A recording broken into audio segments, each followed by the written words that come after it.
Hello, ഫ്ലോറിൽ നിന്നും objects lift ചെയ്യുമ്പോൾ ഹെവി വെയിറ്റ് ഉള്ള ഒബ്ജക്ട്സ് ലിഫ്റ്റ് ചെയ്യുമ്പോൾ നടുവേദന അനുഭവപ്പെടുന്നുണ്ടോ? എന്നാൽ നിങ്ങൾ തെറ്റായ രീതിയിലാണ് അത് ലിഫ്റ്റ് ചെയ്യുന്നത് എന്നാണ് അർത്ഥം. എങ്ങനെയാണ് നമുക്ക് കറക്റ്റായിട്ട് ഒരു വെയിറ്റ് ഉള്ള ഒബ്ജക്ട്സ് തറയിൽ നിന്നും ലിഫ്റ്റ് ചെയ്യുന്നത്, ഫ്ലോറിൽ നിന്നും അല്ലെങ്കിൽ താഴ്ന്ന പ്രദേശത്ത് നിന്നും നമുക്ക് എങ്ങനെയാണ് കൃത്യമായി അത് ലിഫ്റ്റ് ചെയ്യുന്നത് എന്ന് നോക്കാം.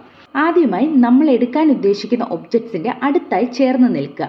രണ്ടാമത് നമ്മുടെ കാലിൻ്റെ പാദങ്ങൾ തോളിൻ്റെ ലെവൽ, നമ്മുടെ ഷോൾഡറിൻ്റെ ലെവലിൽ ഒന്ന് അകത്തി വെക്കുക. ഓക്കെ, അത് നമുക്ക് കുറച്ച് ബാലൻസിന് ഹെൽപ്പ് ചെയ്യും. നമ്മുടെ ബേസ് ഓഫ് സപ്പോർട്ട് കൂടുന്നതിനനുസരിച്ച് നമുക്ക് ബാലൻസ് കൂടും. ഓക്കെ, അടുത്തതായി നമ്മൾ ചെയ്യേണ്ടത് നമ്മുടെ മുട്ടൊന്ന് വളയ്ക്കണം. ഓക്കെ, നടുവല്ല, നമ്മുടെ മുട്ടൊന്ന് ചെറുതായിട്ട് ബെൻഡ് ചെയ്യുക. നടു സ്ട്രെയിറ്റ് ആയിട്ട് വെച്ചതിന് ശേഷം നമ്മുടെ ചെസ്റ്റ് ഒന്ന് ഫ്രണ്ടിലോട്ട് കൊണ്ടുവരികയും നമ്മുടെ തല ഉയർത്തി നേരെ നോക്കുകയും നമ്മുടെ ചെസ്റ്റ് ഒന്ന് ഫ്രണ്ടിലോട്ട് കൊണ്ടുവരികയും ചെയ്യണം. ഉയർത്താൻ ഉദ്ദേശിക്കുന്ന വസ്തു നേരെ പിടിച്ച് നമ്മുടെ ശരീരത്തോട് ചേർത്ത് കാല് കൊണ്ട് പുഷ് ചെയ്യണം. ഓക്കെ, കാലിൻ്റെ മസിൽ വേണം ഈ സമയത്ത് പ്രവർത്തിക്കാൻ. നടുവിനല്ല വെയിറ്റ് കൊടുക്കേണ്ടത്, നടുവിൻ്റെ ഫോഴ്സ് അല്ല യൂസ് ചെയ്യേണ്ടത്.